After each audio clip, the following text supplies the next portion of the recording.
Olá, povo de Deus, vamos continuar nossa leitura da Bíblia. Para quem não me conhece, meu nome é Dalva. Estou gostando de ver que tem muita gente acompanhando, tem muita gente lendo a Bíblia comigo. Olha o tanto que a gente falta para chegar na metade. Olha aqui, ó. Nós já lemos isso aqui tudo. Falta isso aqui para chegar na metade, ó. Eu já contei as páginas. Nós temos até metade de julho, para ler isso aqui, junho todo e metade de julho. Eu acho que a gente vai dar conta. O que vocês acham? Mas não pode desanimar, não, gente. O importante é ler a Bíblia toda. Porque eu tenho certeza que você está conhecendo histórias aqui que vocês não conheciam. Né? Você que ainda não leu a Bíblia toda. Eu já estou mais familiarizado quando lê uma história assim, que eu lembro que eu já conheço. Estou aprendendo mais, é claro. Mas, né, quando eu comecei a ler a Bíblia, quando eu converti, então eu achava essas histórias o máximo. Né? Bacana demais, assim, peguei, conhecer e aprender a palavra de Deus. Vamos começar hoje a partir do capítulo 11, segundo a Reis que a gente está. Joás escapa de Atalia. Quando Atalia, mãe de Acasias, soube que seu filho estava morto, mandou matar toda a família real. Eba, aqui o pessoal mata mesmo, hein? Joás escapa de Atalia. Quando Atalia, mãe de Acasias, soube que seu filho estava morto, mandou matar toda a família real. Mas Jeozeba, filha do rei Jeorão e irmã de Acasias, pegou Joás, um dos filhos do rei, que iam ser assassinados, e o colocou num quarto com a sua ama, para escondê-lo de Atalia. Assim ele não foi morto. 6 anos ele ficou escondido com ela no templo do Senhor, enquanto Atalia governava o país. No 7º ano, o sacerdote Joiada mandou chamar à sua presença no templo do Senhor os líderes dos batalhões de 100 dos cários e dos guardas. E fez um acordo com eles no templo do Senhor com juramento. Depois lhes mostrou o filho do rei e lhes ordenou: vocês vão fazer o seguinte: quando entrarem de serviço no sábado, uma companhia ficará de guarda no palácio real, outra na porta de Sur e a terceira na porta que fica atrás das outras companhias. Elas montarão guarda no templo por turnos. As outras 2 companhias, que normalmente não estão de serviço no sábado, ficarão de guarda no templo para proteger o rei. Posicionem-se ao redor do rei de armas na mão. Matem todo o que se aproximar de suas fileiras. Acompanhem o rei aonde quer que ele for. Os líderes dos batalhões de 100 fizeram como o sacerdote Joiada havia ordenado. Cada um levou seus soldados, tanto os que estavam entrando em serviço no sábado, como os que estavam saindo, ao sacerdote Joiada. Então ele deu aos líderes dos batalhões de 100 as lanças e os escudos que haviam pertencido ao rei Davi e que estavam no templo do Senhor. Os guardas, todos armados, posicionaram-se em volta do rei, junto do altar e em torno do templo, desde o lado sul até o lado norte do templo. Depois Joiada trouxe para fora Joás, o filho do rei, colocou nele a coroa e lhe entregou uma cópia da aliança. Então o proclamaram rei, ungindo-o, e o povo aplaudia e gritava: Viva o rei! Quando Atalia viu o barulho dos guardas e do povo, foi ao templo do Senhor, onde estava o povo, e onde ela viu o rei em pé junto à coluna, conforme o costume. Os oficiais e os tocadores de corneta estavam ao lado do rei, e todo o povo se alegrava ao som das cornetas. Então Atalia rasgou suas vestes e gritou: traição, traição. O sacerdote Joiada ordenou aos líderes dos batalhões de 100 que estavam no comando das tropas. Levem-na para fora, por entre as fileiras, e matem à espada quem a seguir. Pois o sacerdote dissera: ela não será morta no templo do Senhor. Então eles a prenderam e a levaram ao lugar onde os cavalos entram no terreno do palácio, e lá a mataram. E Joiada fez uma aliança entre o Senhor, o rei e o povo, para que fosse o povo do Senhor. Então, também fez um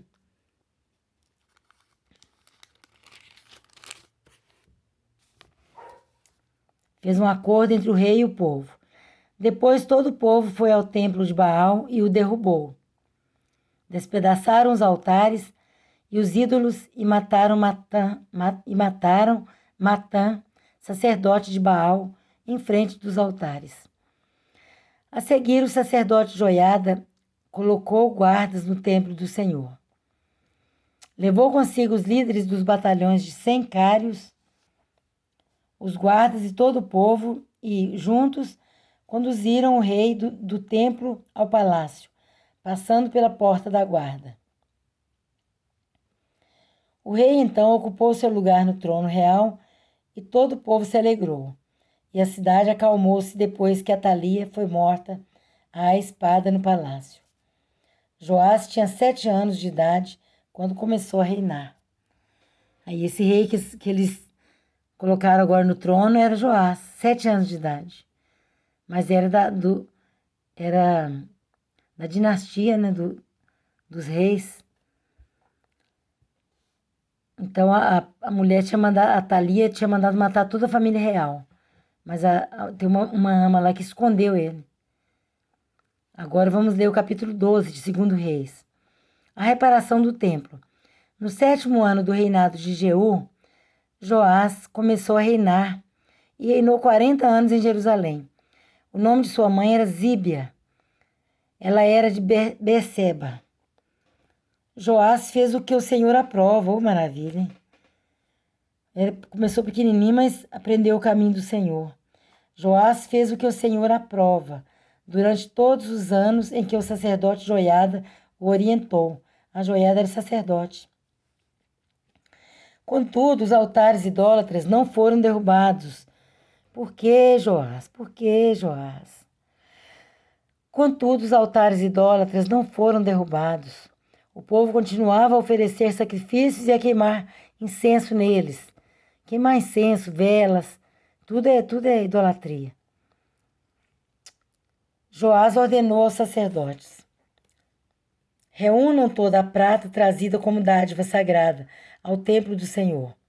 A prata recolhida no recenseamento, a prata recebida de votos pessoais e a que foi trazida voluntariamente ao templo.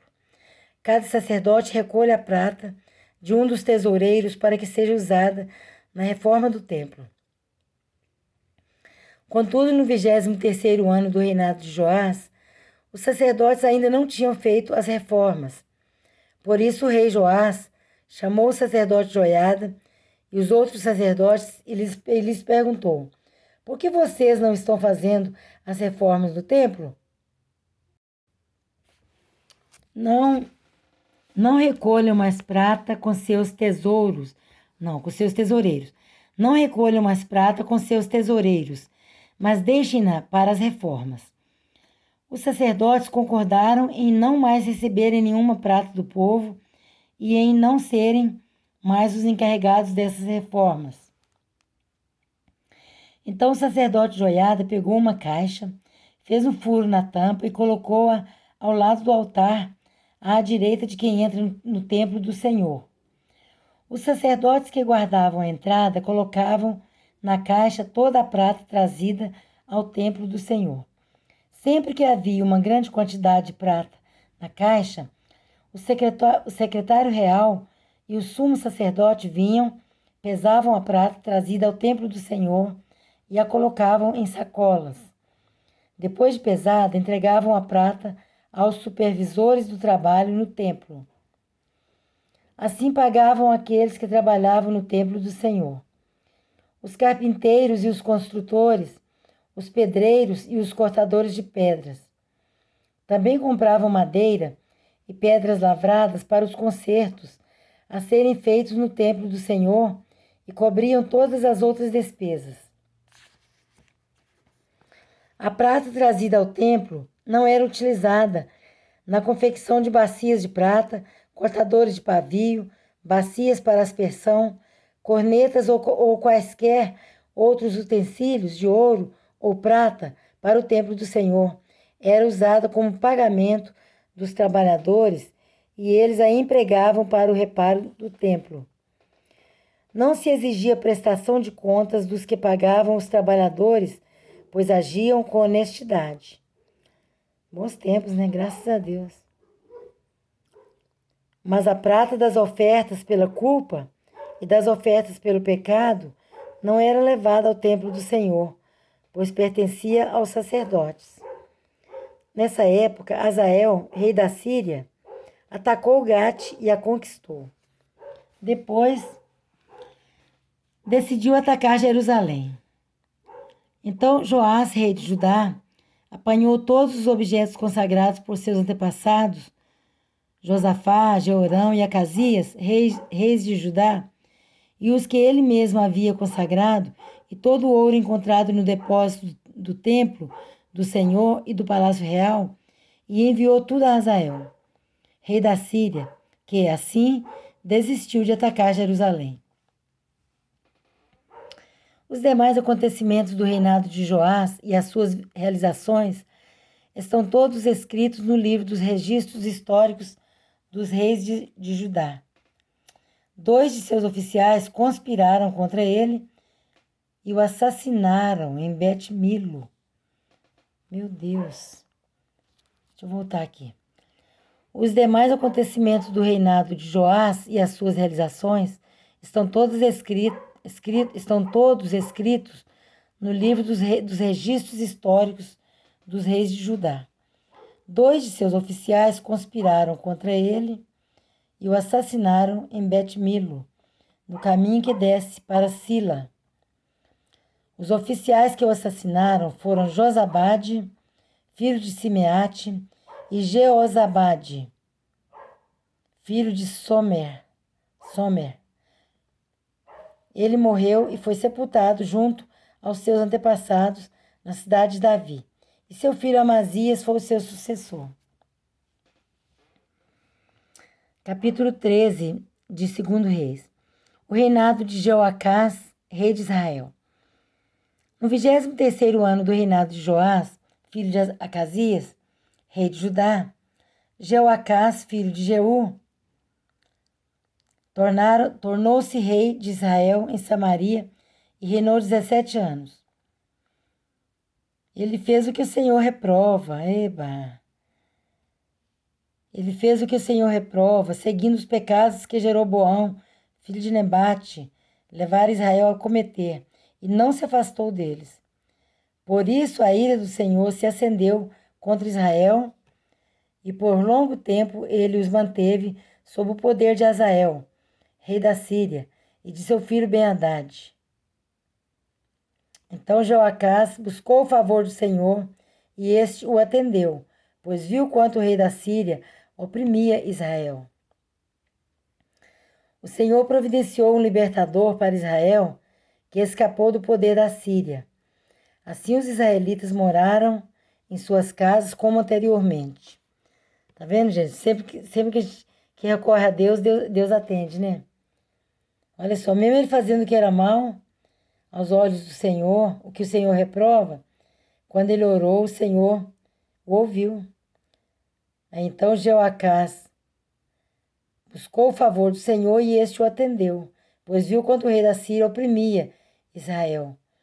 Ele atendeu por causa do povo de Israel mesmo, né? Que é um povo da herança do Senhor. O povo de Israel é um povo escolhido. Então tá, vamos continuar. O Senhor providenciou um libertador para Israel que escapou do poder da Síria. Assim os israelitas moraram em suas casas como anteriormente.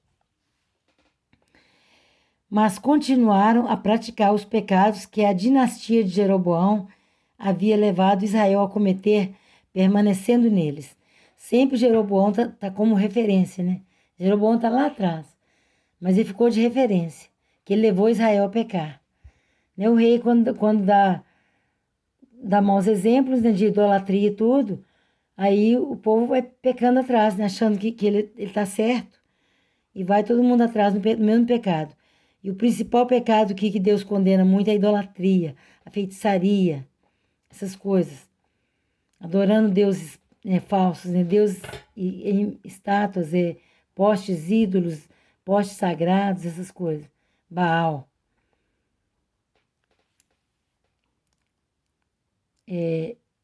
Olha só, mas continuaram a praticar os pecados que a dinastia... Olha, Deus atendeu a oração dele e os israelitas continuaram, moraram. Voltando aqui, ó.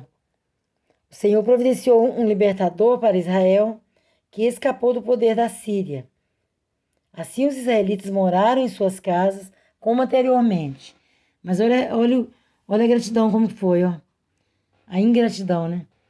Mas continuaram a praticar os pecados que a dinastia, né? A dinastia é a sucessão, né, de reis, pessoas no poder, familiares. Uma pessoa da família sucedendo o outro.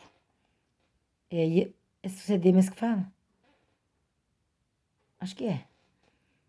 Então, mas o povo continuaram a praticar os pecados que a dinastia de Jeroboão, as pessoas que sucederam Jeroboão. Jeroboão ficou de referência, desde lá de trás.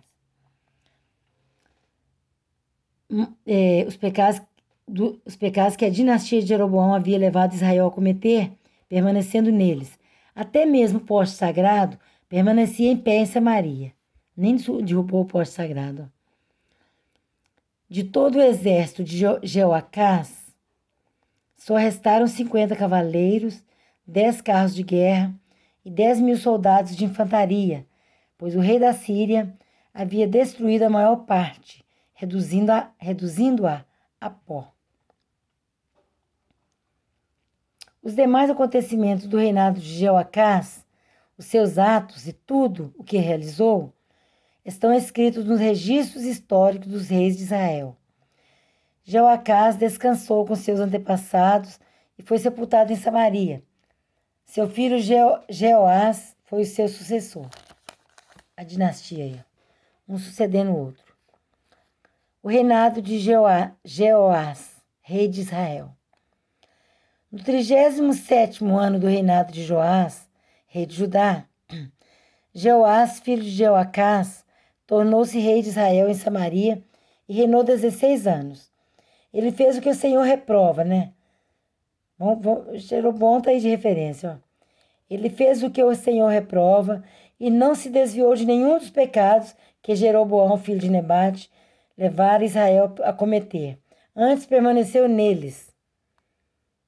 Os demais acontecimentos do reinado de Jeoás, os seus atos e as suas realizações, inclusive sua guerra contra Amazias, rei de Judá, estão escritos no livro dos registros históricos dos reis de Israel.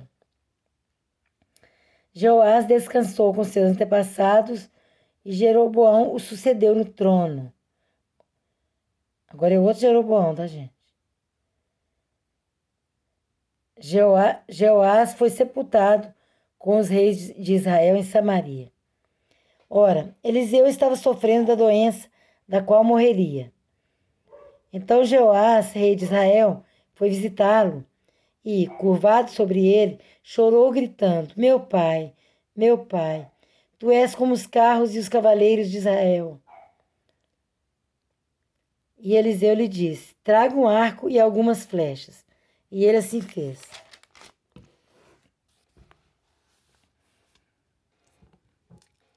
Pegue o arco em suas mãos, disse ao rei de Israel. Quando pegou, Eliseu pôs suas mãos sobre as mãos do rei e lhe disse: abra a janela que dá para o leste e atire. O rei o fez e Eliseu declarou: esta é a flecha da vitória do Senhor, a flecha da vitória sobre a Síria. você destruirá totalmente os arameus em Afeque. Em seguida, Eliseu mandou o rei pegar as flechas e golpear o chão. Ele golpeou o chão 3 vezes e parou. O homem de Deus ficou irado com ele e disse: você deveria ter golpeado o chão 5 ou 6 vezes. Assim iria derrotar a Síria e a destruiria completamente. Mas agora você a vencerá somente 3 vezes. Então Eliseu morreu e foi sepultado. Olha, gente, que incrível que aconteceu. Esse rei deu bobeira, né? Ficou com preguiça. Atirou no chão só 3 vezes. Aí ele falou, ó, então só 3 vezes você vai derrotar a Síria. Não vai dar conta de destruir a Síria totalmente. Se atirasse mais vezes, 5 ou 6, destruiria completamente. Que o rei da Síria sempre estava dando problema pro povo, pro rei de Israel. Então, sempre estava perseguindo. Então, Eliseu morreu e foi sepultado. Olha, presta atenção. Ora, tropas moabitas costumavam entrar no país a cada primavera. Certa vez, enquanto alguns israelitas sepultavam um homem, viram de repente uma dessas tropas. Então jogaram o corpo do homem no túmulo de Eliseu e fugiram. Assim que o cadáver encostou nos ossos de Eliseu, o homem voltou à vida e se levantou. Olha só, gente, eu acho isso incrível. Eliseu morreu de uma doença. É porque estava na hora mesmo, né? Na hora que Deus quis levar ele. Quer dizer que ele morreu de uma doença. Né? Deus não curou ele, porque estava na hora mesmo dele ir. Mas o morto que caiu em cima dele ressuscitou. Olha que maravilha. É porque Deus tem os propósitos dele, né? Às vezes a gente questiona, por que Senhor, o Senhor levou ele? É porque estava na hora. Tudo tem a hora, né, gente? Né? Não podemos questionar os desígnios de Deus. Azael, então tá, entendeu a história, né? Ó, essa passagem, né? Isso na história, é verdade. Assim que o cadáver encostou nos ossos de Eliseu, o homem voltou à vida e se levantou. Glória a Deus. Azael, rei da Síria, oprimiu os israelitas durante todo o reinado de Jeoacás. O rei da Síria estava sempre dando trabalho, perseguindo Israel, né, o povo, né, os reis de Israel, o povo de Israel. Mas o Senhor foi bondoso para com eles, teve compaixão e mostrou preocupação por eles por causa da sua aliança com Abraão, Isaque e Jacó. Até hoje, ele não se dispôs a destruí-los ou a eliminá-los de sua presença. E Azael, rei da Síria, morreu e seu filho Ben-Hadad foi o seu sucessor. Então Jeoás, filho de Jeoacás, conquistou de Ben-Hadad, filho de Azael, as cidades que em combate Azael. Peraí, gente, eu não ligo com pontuação direito. Deixa eu voltar aqui. E Azael, rei da Síria, morreu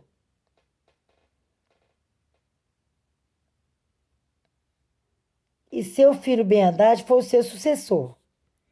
Então Jeoás, filho de Jeoacás, conquistou de Ben-Hadad, filho de Azael, as cidades que em combate Azael havia tomado de seu pai Jeoacás. 3 vezes Jeoás o venceu e, assim, reconquistou aquelas cidades israelitas. Jeoás foi aquele que tirou a flecha poucas vezes, mas venceu as 3 vezes que o profeta falou que ele ia vencer. Ele falou, se você atirasse a flecha 5 ou 6, você venceria a Síria totalmente. Você destruir... aqui, ó. Você devia ter golpeado o chão 5 ou 6 vezes. Assim iria derrotar a Síria e a destruiria completamente. Mas agora você a vencerá somente 3 vezes. Aí ele venceu as 3 vezes. Deixa eu ver se é isso mesmo.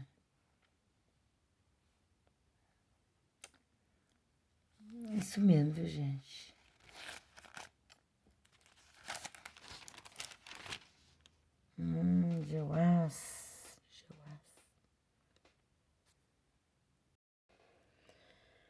Ô, gente, aqui né, as pessoas vão repetindo os nomes, né? Em honra aos familiares que morreram, aos reis. Vai repetindo os nomes e, igual Jeroboão, já tem outro Jeroboão aqui de volta. Jeoás já teve dois. Jeoás, porque um morreu e tem esse outro aqui agora. Esse outro que venceu a Síria 3 vezes. Ó. Então Jeoás, filho de Joacás, conquistou de Ben-Hadad, filho de Azael, as cidades que em combate a Azael havia tomado de seu pai, Jeoacás. 3 vezes Jeoás o venceu e assim reconquistou aquelas cidades israelitas. Então a gente terminou o capítulo 13, amanhã nós vamos continuar no capítulo 14. O reinado de Amazias, rei de Judá. Então, se você não tiver entendido bem, ouça o vídeo de novo. Porque realmente é um nome difícil, né? Jeoás, Jeoacás. O outro é Joás, o outro é Jeoás. Então é meio confuso. Mas tem que ler de novo. Por isso que a Bíblia, quanto mais você lê, mais você entende. Então lê eu. Se você não entendeu direito, ouça de novo. Mas é isso aí, meus queridos. Deus que abençoe, fique com Deus, a paz seja convosco. Vamos continuar nessa empreitada de ler a Bíblia toda, porque vale a pena. Olha essa história de Eliseu, que ele morreu. Mas depois foi enterrar o outro, jogou o outro em cima dele, o outro reviveu. Olha que maravilha. É muito bacana saber das coisas. Saber das pessoas que não morreram, que foi levado ao céu vivo, né, como Elias e... Ixi, agora esqueci o nome do outro. É lá no começo da Bíblia. Agora eu esqueci. Mas se você quiser saber, pergunta aí nos comentários que eu acho de novo e coloco para você, que agora eu esqueci o nome dele. Um é Elias, o outro é lá no começo da Bíblia. Ele andava com Deus, a Bíblia fala que ele andava com Deus e Deus para si o tomou. Enoque, lembrei. Tá bom, gente? Deus que abençoe e fiquem com Deus. Até amanhã, se Deus quiser.